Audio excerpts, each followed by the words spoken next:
There is a lot you can get from this episode of Spy Family, because at first glance, Damien looks like he resents Anya.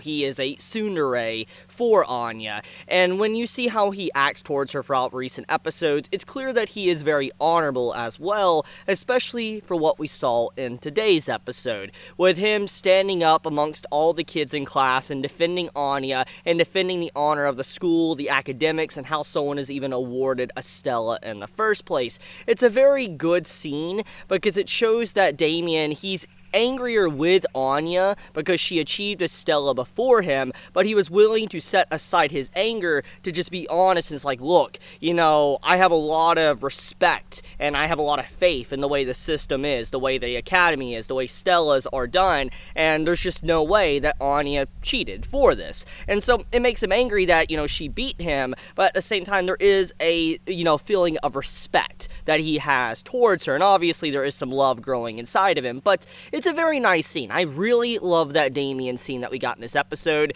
and I'm liking how he's defending Anya while still staying in character and not, breaking character that's already been established in the previous episodes. But okay, with that, let's talk about actually one of the main themes or the subjects that this episode of Spy Family tackled.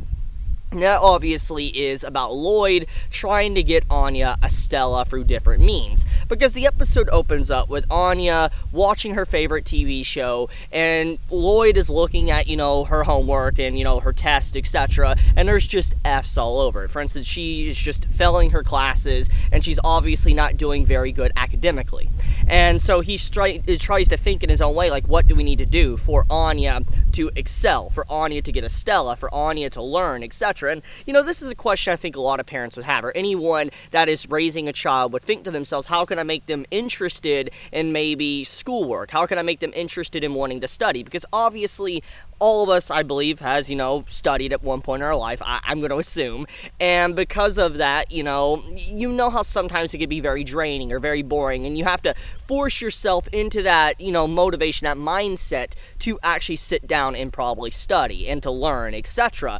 And so Loid tries to concoct ways how he can get Anya interested in studying. For instance, he's like, if I force Anya to sit down and study and punish her, etc., it might discourage her or force her away even more so from studying, and she just might not even enjoy school anymore. And he starts to think multi-layers about everything. He's like, if he pushes too hard, she'll legitimately probably start to despise school and it'll become much worse. And I love all the different examples and ways that Loid tries to talk about these different ways he can go about the situation and how it could also end in a very bad way. I really like that scene because one of the big things that you see in a lot of stories, especially in Japanese manga and Japanese anime, etc., you see where there is these parental figures that want them to live their lives through their child. For instance, they force their child to live the life that they wanted to live, but they never had the option. And obviously, when you look at the parents, they want what's best for their child. They want their child to succeed. They want their child to be, rich one day. They want their child to be able to have a beautiful life.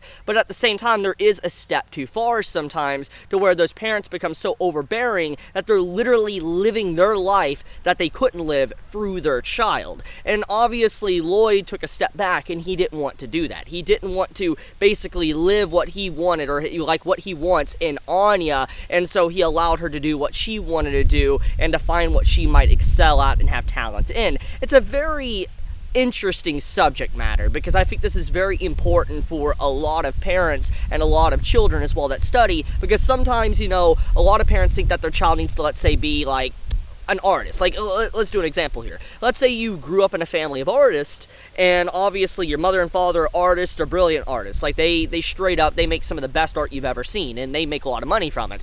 Obviously, anyone looking at the family, obviously the child is going to be an artist as well. But that's not necessarily the case. This is a theme, this is a type of thing that you see in a lot of stories, to where, obviously, a child can do their own path. They could be something completely different. What if the child wants to be a movie star or something? Just completely something different from, let's say, an artist. And I think that's kind of what this episode was trying to say, is that, Loid, he could have definitely manipulated a lot of situations to have Anya, let's say, get a Stella, or manipulate her homework to where she would have straight A's, etc., and potentially even ruin her life and, her social connections and all that to get what he wants, but he chose not to. And so, it's a very narrative and refreshing thing from the narrative when you see Anya actually take initiative and was very selfless to actually save the boy in the pool, because there was no hidden meaning there. For instance, when Anya figured out the boy was drowning in the pool, she didn't think in her mind, like, I can get a Stella from this. She didn't even have that thought in her mind. She didn't think about a Stella. She didn't think about obtaining anything.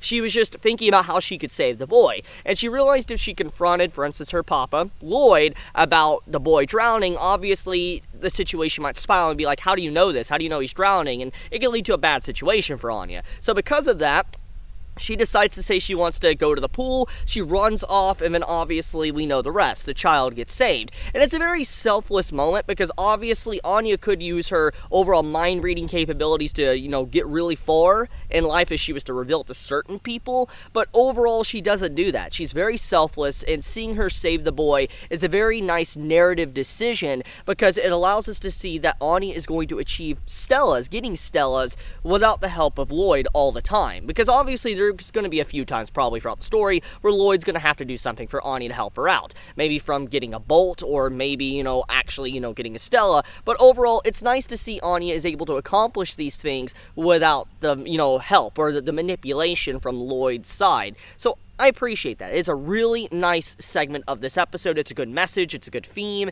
It's really something you would love to see. Like, for instance, if I had a child and I wanted them to take anything away from the episode, I would want them to take that message away. I would be like, I want you to take the message away that I want you to live your life and how you want to live your life. And if you have talent in something and you want to do that, go for it. But if you don't want to do it, don't worry about it. Do something else.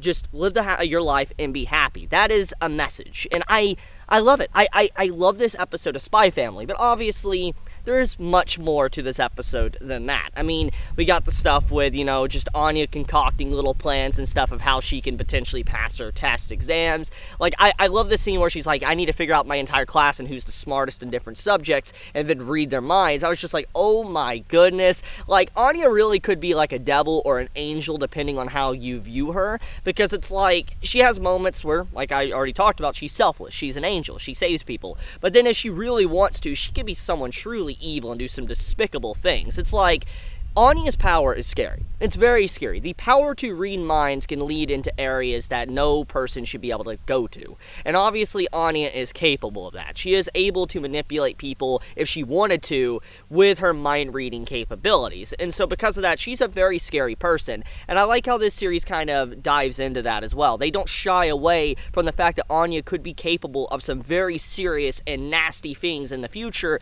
if she is not led down a proper life, which I think is another good message, is that just think about the evil that Anya would be capable of if she was to be raised by a wrong person, someone that was a bad person, a bad parent. She would be scary, because I think a lot of people think that, if you have a superpower, you need to have flying, you need to have super strength, be able to punch through walls, etc., something that's just crazy. But in reality, if a common person had a mind-reading power, how far you could get with that power is absolutely scary in the grand scheme of things. What you could do with mind reading would allow you to really reach the top of society, depending on how you actually utilize it. And so, once again, if Anya was raised by a wrong group of people, it's scary. And so it's a good thing that Loid and Yor is raising Anya and allowing her to utilize her power in such a selfless way. It's just fascinating, like a what if. Like, I've always wondered, like, when I've been watching this show now, like a what if. Like, if this was a darker story and if Anya wasn't picked up by Loid or Yor and someone evil, I wonder how different the story would be. It's something I'm curious about. Obviously, we'll probably never get to know that or see that because, it's not that type of story. But I do wonder. It's something that does cross my mind. But besides that, we obviously have good art and animation as per usual for Spy Family. Good Anya reaction faces, which I know for a fact I'm going to use for a thumbnail. So it's a good episode. It's a very chill, good episode with a lot of messages, as always, and I love it. So, looks like Anya as well is going to be getting a dog soon, so that's exciting. I can't wait to see how a dog is incorporated into the family and how Anya interacts with them and how Loid interacts with the dog, Yor, etc. That's going to be different because it's going to definitely mix up the family dynamic, and I'm curious to see how the writer handles it. But anyways, guys, be safe, stay healthy, have a wonderful day or night wherever you live, and hopefully you have a tranquil and peaceful day. If you like this video, as always, leave me a like. It does help me out a lot. With that, be safe. Chibi out.